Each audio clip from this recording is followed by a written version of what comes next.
Hey everybody, thanks for watching microbeerreviews.com. We've got a really cool IPA here for you today.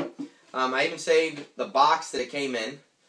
This is from the 21st Ammendment Brewing Company out of San Francisco. All of their beers are in cans, and all of them come in cool little boxes. Now this is an Imperial IPA. It's 9.7% alcohol, and it only comes in a pack of 4. Most of their beers do come in a pack of 6. But I really like their marketing. I like their graphics. It always tells you a story about the beer. It talks about how it says busting the hops out of the warehouse. It's got these guys dressed in prism stripes. It talks about it's an ale aged on oak spirals. 94 IBUs. I already told you 9.7% alcohol. What else? This is kind of cool. It says, in case we run into a great white, there's a great white shark and they're surfing on. It says, don't panic. It says, just kick the shark in the nose. Okay, fine, but we'll use your foot. And then it says, bite him first. I mean, there's just crazy stuff on here. It's pretty cool. It says, during the hop crisis, some brewers were forced to skimp on hops, depriving the people of the right to a hoppy, aromatic beer. It says, demand hop justice. So what this is hop crisis in this blue type can. It says it's an Imperial IPA. I've already told you a whole lot about IBUs, alcohol content, always in a can. If you aren't used to cans yet, you better get used to it because they are going to be around for a long time. There is your traditional looking IPA. Nice golden color, nice white frothy thick head. A little bit of floating residue. Looks literally like a piece of almost wood. There's several pieces floating around in there. Little ones, but they're definitely in there. It smells like hops. This is the kind of beer that I say if you have 2 sips, you'll smell like hops for the rest of the night and have horrible breath. Don't drive after this beer, especially at 9.7%. Alright. It's very hoppy.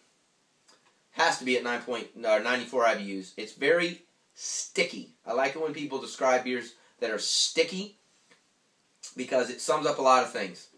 It sticks in your palate. It sticks on your tongue. It's very aromatic in your mouth and to your nose. It's got very powerful flavoring to it. I'm not big into Imperials. If you've watched my other videos, I don't like a really high alcohol content beer, but I don't like the taste of that high alcohol content beer. I don't really taste that with this beer. It's very good. It's got a little bit of citrus to it. You can't really tell, it's not very oaky, but I didn't expect it to be, and it doesn't, label itself as being overly oaky, but you might be able to tell. There's a hint of it, maybe. Nothing like what I would have expected. It's just a very, very hoppy Imperial IPA. It's got a nice flavor to it, and it's extremely complex, sticky, like I said earlier, type beer. The 4-pack was like $12 or $13, maybe even $14. It wasn't cheap, so you're looking at $3 or $4 a can after taxes. But I don't find that expensive. I reserve these kind of beers a lot for if I'm going to come home, late from a long day at work, or after just a long day on the weekend. I'm only having 1 beer. I'm going to bed, but I want to have a beer before I go to bed. I think these are perfect for that. You just want to sip on it. You might not even finish the whole thing, but you've got a really, really, really nice, flavorful beer that, is something that you're not going to have every single night and just goes well, quite honestly, any time of year, in my opinion. Let me know what you think. I really like 21st Amendment Brewing Company. I live on the East Coast, but they've been on our coast now, coming all the way from San Francisco for about 2 years now. I've reviewed 4 or 5 of their beers. I think a lot of them are very good, and they're different. The thing I like about this brewing company is their beers are not like every IPA down the road or every English bitter down the road. They've got their own little unique things. They market themselves extremely well, and I'm a big fan of supporting those folks. So let me know what you think. Please leave comments on our YouTube channel or website. I really appreciate constructive comments. You can always follow us on Facebook and Twitter. And my favorite time of year is coming up, the winter season.